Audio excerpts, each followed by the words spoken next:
Hour number 2, weekday sports beat with IrishBreakdown.com. That means rapid fire time.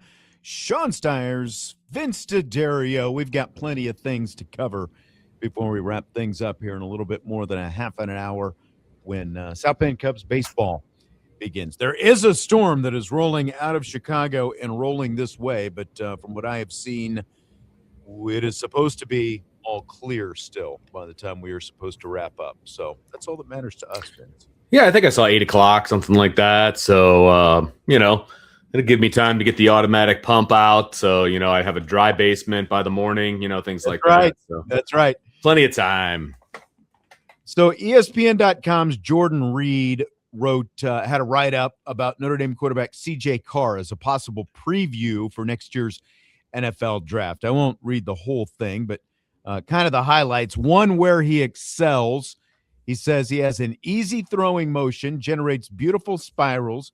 When he's on schedule, his eyes match his feet, and he plays the game with a quiet lower half. Carr can buy time with his quickness, isn't afraid to gain yards on the ground when they're available. Someone in the chat was talking about, I think it was Irish for Life 99. Yeah, about Carr running the ball more. Reed also says multiple scouts indicate Carr is the most popular choice as the signal caller who could shoot high in round number 1. So let's start with that. You buy or sell that the part where Carr maybe excels the most? Yeah, I think he nailed it. I think he is a student of the game. I think he's very cerebral. He understands defenses, and that allows him to be calm in the pocket, and it allows just his ability and his talent to take over. And I think we saw that get better and better as the year went on, as he got more comfortable behind his offensive line. And I think that is a huge upside for him, and why people are so on board with CJ Carr going into 26. And yes, this is his second year playing, but it's also his third year in the program. And so this is year 3 for CJ Carr. So people need to obviously remember that as well. And so I just think a full off season, knowing you're the starter, preparing like you're the starter, a spring, a summer, a fall camp, all of those different things. Like, I think we're even going to see a more polished and better CJ Carr. So that's going off of last year's film. I think this year's film is going to be even better.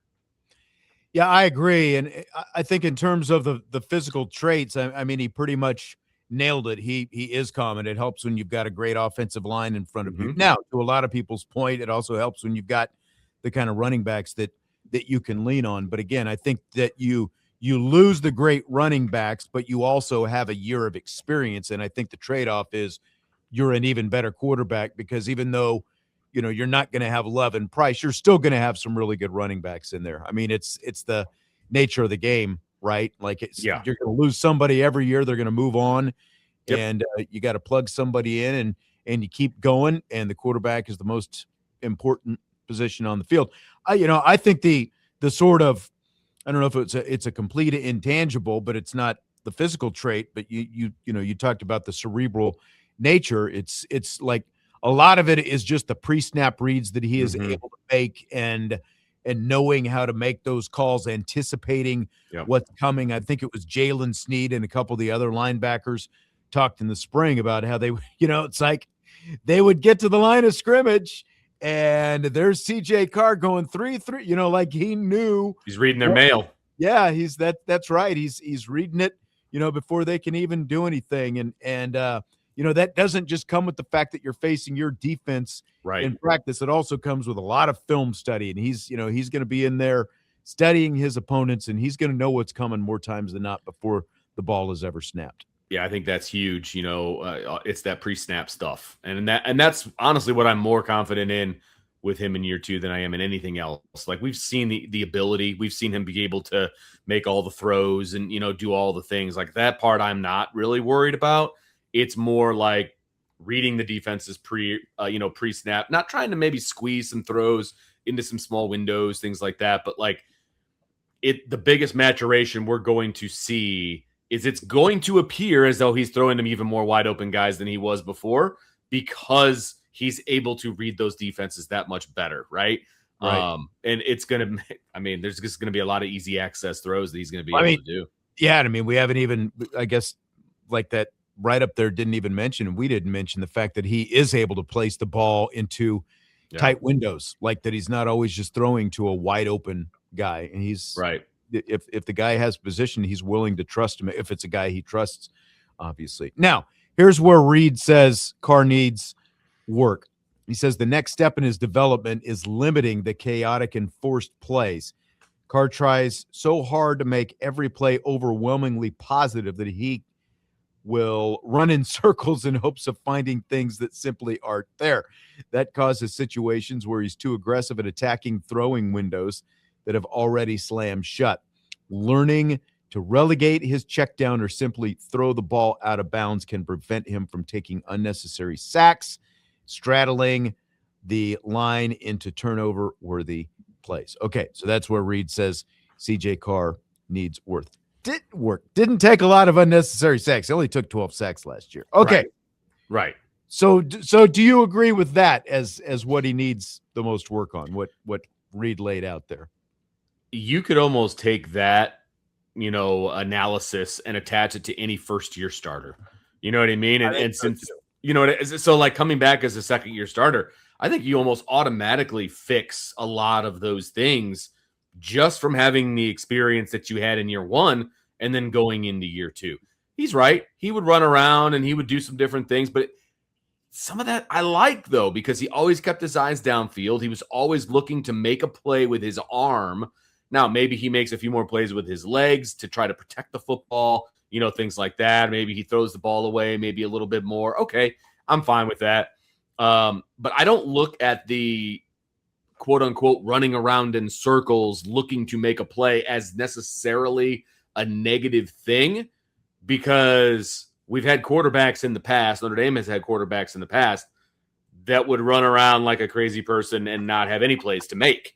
Right. You know what I mean? And like, he's looking to make a play, which I appreciate. You know what I mean? So yes. I mean, there's some of that will get cleaned up. Like we've talked about it before. We broke down the 5 interceptions that he had last year, and most of them came. I think at least 3 of them came in the red zone, where a couple were 4th down, one was 3rd down. Maybe there was one that was really badly forced into the end zone. Where he's getting pressure, he scrambles out of the pocket and that kind of stuff. So I can see what he's talking about. But the other side of that is, I think that he was probably emboldened by the fact that in the Miami game, his very first game, he makes that little whoop, whoop, whoop, whoop, like the flipping back and does forth. The no-look pass. And he throws the touchdown pass. Right. So, like, I think that definitely comes into play. So I agree.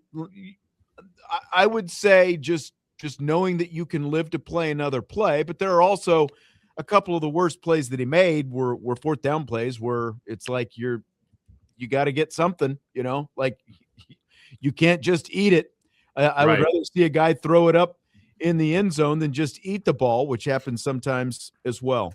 So I understand what he's saying. I agree with probably what he's saying. But again, I think, like you said, it's something that's not exclusive to CJ Carr. A lot of first-time quarterbacks are going to have that same type of thing. And he was much more poised than most first-time. Like, you never saw, the only time CJ Carr really looked uncomfortable last year was the USC game. And obviously they still won that game. But that was really the only time where he looked, the most uncomfortable. Even in the Miami game, he didn't look completely uncomfortable.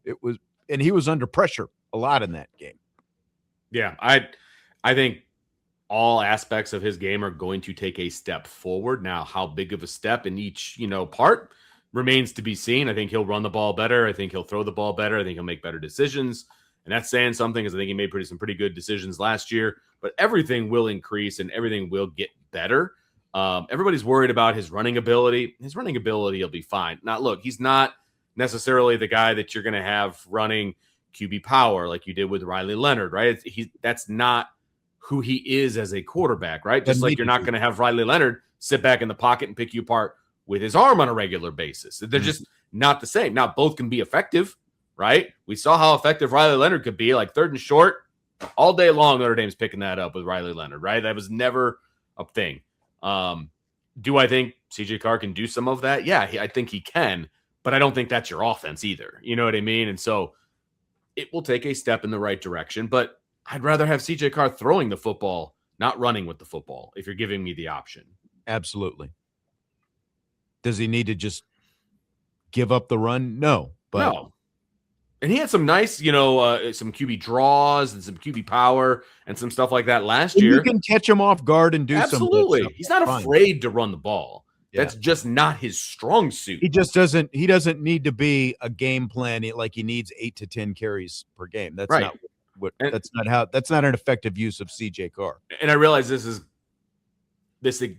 a hyperbole type of thing, but like nobody was worried about Tom Brady running the football or Drew Brees running the football or, Rodgers running the football. Like they want them to throw the football. You know what I mean? And they can use their legs to get out of trouble and do some different things, but that's not the offense. You know what I mean? And so that's where I'm at with CJ Carr. The Athletic college football writer Manny Navarro says adding defensive tackles Francis Brew and Tion Gray are his favorite offseason moves for Notre Dame. Are those your favorite moves of the offseason for the Irish? It's hard because I'm an offensive guy, so I tend to look at offense first when I'm thinking about moves. Like, what am I more excited about? Look, I'm more excited about Mylan Graham and Quincy Porter. Like, that's what I'm more excited about. Now, as far as like impact to the team and solidifying the defensive line that could be one of the better ones in college football, yeah, I mean, that obviously makes sense. So I think you could make an argument for either one, but I understand where he's coming from. Not the kicker? That's massive. I always hesitate to lead with that because then people just stop listening. Because Vince is talking about the kicker again.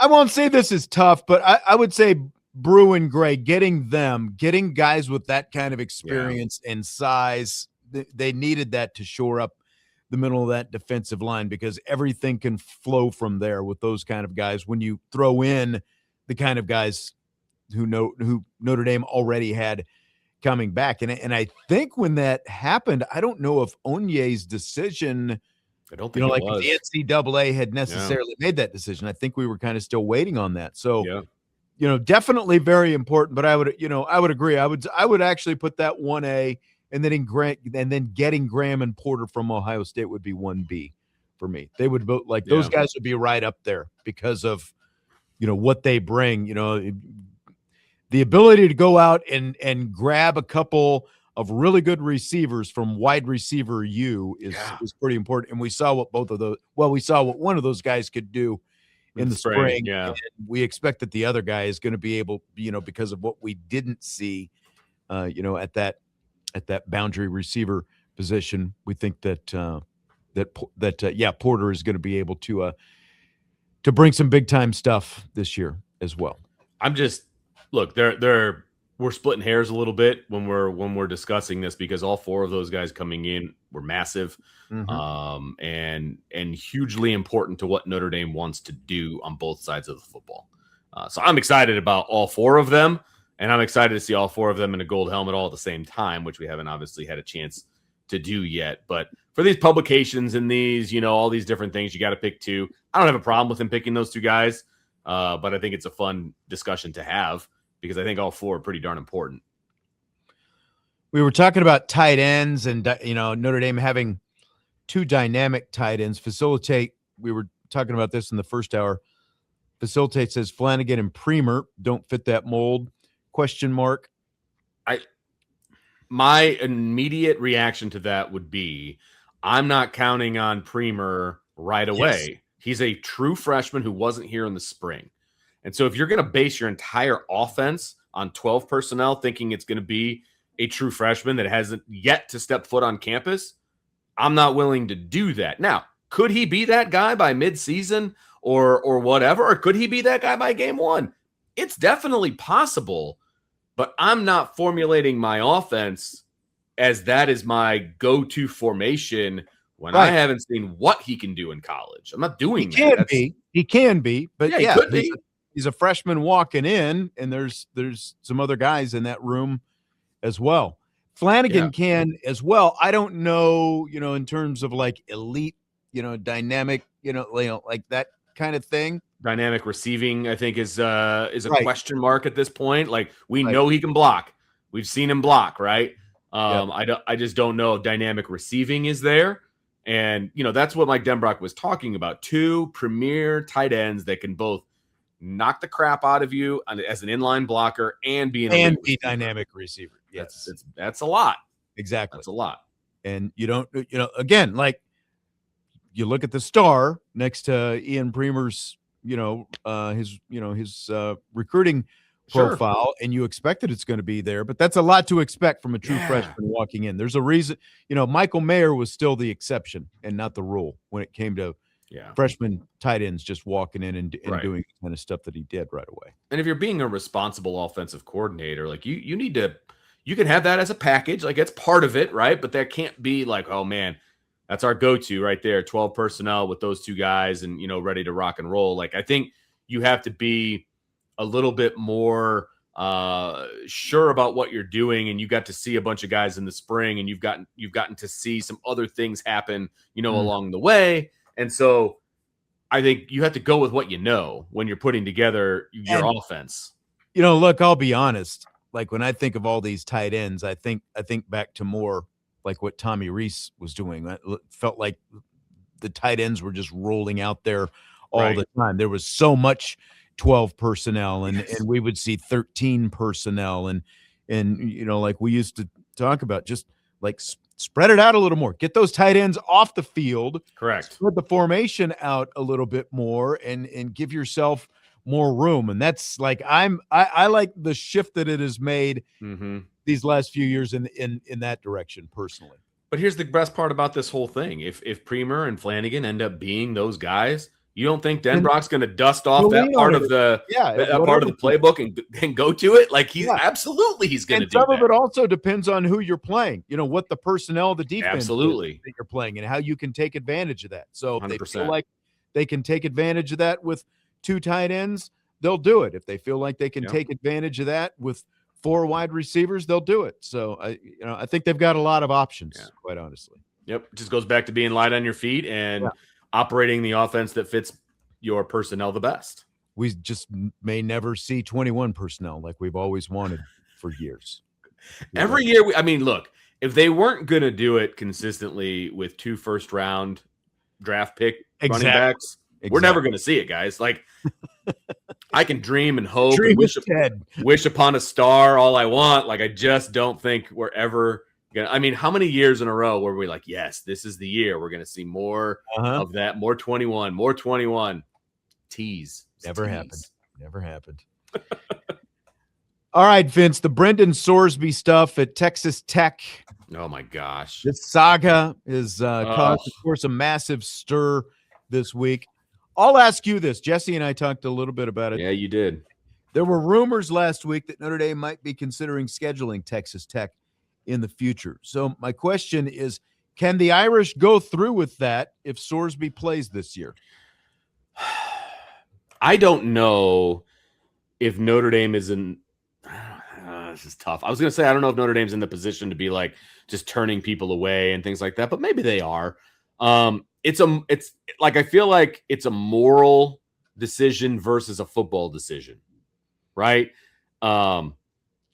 It's like, I get why the SEC or the Big 12, ADs or, they don't want to play Texas Tech and all these things. And then you got SEC coaches and things saying the same thing. And everyone's mad at Texas Tech. Everybody's mad at them. Even without this, they're mad at Texas Tech just for buying up everybody the last few years with this unlimited money, both football and softball and other sports. And while that is true, it is a little bit the pot calling the kettle black, because there's plenty of other teams out there buying their roster. Very true. I just think Texas Tech is unabashedly doing it. They're like, yeah, we're doing it. Who do we make the check out to? Like, they don't care. And they don't have the history of being any good before, and now they're just buying all their raw. Right, and that's what makes people mad. But isn't that what IU's doing? True too. You know what I mean? Like they bought a national championship. I don't know that IU's check is quite as big as Tech's. That's fair, but we know again, everyone who's a contender is spending a lot of money. Let's not be naive to it. Correct. I mean, we know that Marcus Burton is making more than the entire amount of money that every Notre Dame basketball player is making. You know what I mean? So like there's money being handed out at IU. Now, that's a different conversation, but to the point of, look, I would love for Notre Dame to play Texas Tech still. Beat them at their own game. I'm cool with it still, even with the whole Sorsby thing. I think it's an embarrassment that he's even eligible to play, and that Texas Tech, have you seen all the stuff they're putting out today? Like the AD put out a statement. Oh, I know. And the head coach, just because he's available week 3 doesn't mean he's going to play. And, blah, blah, blah. Okay, great. Like I wanted I was almost texted you. I'm like, scale of 1 to 10, do you think Brendan Sorsby is going to play in week 3? It's a 12. Like there's no chance this kid isn't playing week 3. There's no chance. No, absolutely. And, they're all trying to justify it, but, by basically saying, well, the judge said he can play and he's here. And, they're talking about, he's going to get his rehab and he's going to get better and he needs to be here for us to support him. Well, he can still be there for you to support him. That doesn't mean he has to play. It's like, and that's, it feels like, for Notre Dame, they've always been the school and the program that's obviously held fast to the virtues. They push that out there, and they really take it seriously, like doing things the right way and that kind of thing. And like it just feels like this is one. Again, Sorsby won't be there obviously in 27 and 28 when right. were the games that we're talking about. But again, either as a player or a coach, you just can't bet on your own games. And so if a school is willing to, put a player out there at the sake of winning a few games, it's just, where's the integrity in any of this? And I just don't feel like, Notre Dame has no reason to come out and say anything right now because they haven't been directly linked to Texas Tech, other than the comments that they were making, saying, that they would love to. McGuire was saying a couple weeks ago that he'd love to play Notre Dame. But I just don't think that as a program, if you allow a player who's done that to suit up for your program, for your team, you're compromising yourself. You're compromising the integrity of any given play and the outcome, So and that's why there's obviously so much uproar about this whole thing. And I don't think if you're Notre Dame, especially with even members of the Big 12 themselves saying that they don't have to play him, it doesn't feel like a move that in the court of public opinion that would be very popular if Notre Dame were to make that move at this point. A week ago, we were all in on it, but this changes a lot, I think. It does. And it just, you had a son that played college athletics. I have a son that played college athletics. Like there's no secret to the fact that you're not allowed to gamble. Like they get emails, they have seminars, they have team meetings. Like they have all of these different things that are telling you you are not allowed to gamble. And here is what happens if you do. Right. So what are we saying that, it's just a 2-game suspension. No big deal. No harm, no foul. When this kid was out there betting on like midnight ping pong. Like, this is a major problem. It's an addiction. He has a problem, and they're just looking the other direction because they want to win football games. Like, I can get on board this day and age with buying your roster and all those kinds of things because it's legal. Go ahead, do it, right? But this particular situation is a major problem for me. You've got Pete Rose, who's ineligible for the Hall of Fame, even though he's one of the best players of all time, because he was betting on baseball. Yeah. You know what I mean? Like his own team. Yeah. You bet on your own team, Mr. Sorsby. You should not be allowed to participate in college athletics the rest of your life. Right. Period. Right.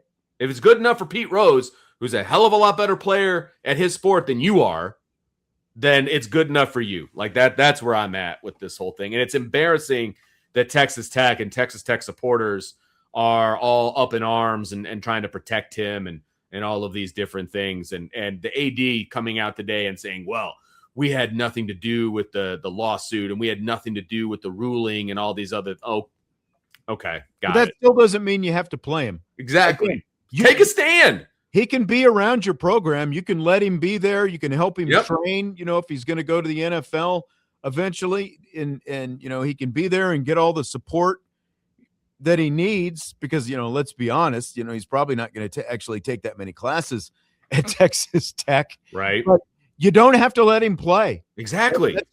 That's take a stand. That's just it. Right. If the AD came out and said, you know what, that's all well and good, what the courts are saying and all this, but as the leader of Texas Tech athletics, we cannot allow him to play. He broke the rules. We're not allowing him to play at Texas Tech, period. Correct. And all of this would go away. It would go away. After the 24-hour news cycle, this would all go away. But that's never going to happen because they have to protect their investment. Hoosier Dave chiming into the chat. He's mad. Ooh. Nice to know all the Notre Dame players are playing for free. I just said. I don't think anybody said that. I just said, let's not kid ourselves. Anyone who's truly competing for a national championship is spending a lot of money. We just talked, I believe it was on last week's show. Apparently Hoosier Dave doesn't listen every day. That's fine. I know not everybody listens every day, but we just talked about the fact that Notre Dame reportedly has a roster going into 2026 that's, worth around $40 million. It's about a $40 million roster. We've never been blind to that. But as Vince was saying, Texas Tech has, they've had a handful of good years of football prior to last year. They came under Mike Leach predominantly. And other than that, look at their history. They are traditionally very similar to Indiana, not a very good team. And a big reason why they were as good as they were last year is the amount of money that Cody Campbell and the rest of them are putting into it. Can't wait. Well, Tanner, I know we're going to get out of here soon. Tanner wants to know if we're going to Lambeau. I don't know what's happened with Lambeau. I don't know what's happening with anything, Vince. Do you and I need to start making some calls? Because at this point, I'm about ready to open up the yellow pages and just start calling these different businesses and be like, who do I talk to make this happen? I mean, you might have to. Who do I call? Who do I talk to? What? It's like I tell my kids all the time when they're talking about like emailing their teachers. What's the worst they can say? They can say no. We've talked about it before. I'll just say it right now, just in case someone from one of the many RV companies in our area happens to be listening. Our dream scenario has been that one of the RV companies loans us an RV for the weekend. We load up whatever parts of the IB crew and we drive our booties up to Lambeau Field. We spend the night in the RV. We do a show or two from the good old RV, and we're at the Notre Dame Wisconsin game via the RV. And in the meantime, the RV company gets all the advertising and everything goes with it. That's kind of been our dream, and it was something that I pitched a while back here. Whether or not that's actually going to happen as of right now, I don't know, but that's what we've always wanted to do. So if you happen to be an RV company who finds that interesting, little advertising and in trade-off, we even have a certified driver who's willing to drive us up there. So, I mean, I don't see the downside, frankly. I think this is the way to go. Irish for Life says he's taking his RV to Lambeau. Maybe we just jump in with him. Say, how many does it hold? Jamie says. How many does it hold? That's where we're at. Joe says he said if we should do a lottery with IB paid subscriptions for us to go with you. Oh, well, you're not riding in the back of my Jeep, so there's got to be a little bit bigger vehicle for that to happen. I mean, I wouldn't mind that either. I do want to go. I absolutely want to go. I hate the Packers with my entire being, but at the same time, it's still historical. I want to go to Lambeau. I want to check it out, see what all the excitement's about, and watch Notre Dame put a beat down on Wisconsin. All of the above. That sounds like a lot of fun. But we got to go find a partner. We got to find a partner. So if anybody out there knows of anybody, now is the time to hook it up. What is it? S. Stiers at WSBT.com. Okay. S. Stiers at WSBTradio.com. There it is. So I'm in if you're in. I told you about the extended trip I want to do as well. I think we should take the whole gang up to Hillsdale on Saturday. Oh, I know. Vince wants to make this elaborate. Absolutely. And then we stay in the parking lot, get up the next morning, drive up to Lambeau because it's a night game. So we got plenty of time to get there. That's true. So let's do this, man. Let's go. Tickets to Hillsdale games they're on me. I got you. Oh, okay. I got you. That. Yep. And I'll buy all the food too. What do we get? Ham sandwiches, peanut butter. They may or may not have a family tailgate that everybody's invited to. Oh, okay. So post game. That's always fun. Great food. Tailgate action. Yeah, man. And they got an RV lot and everything. Like we're good, baby. They've got an RV lot at Hillsdale. Mm-hmm. Really? Yeah. Yep. And that's where they have the big family tailgate after every game too. So, yeah, man.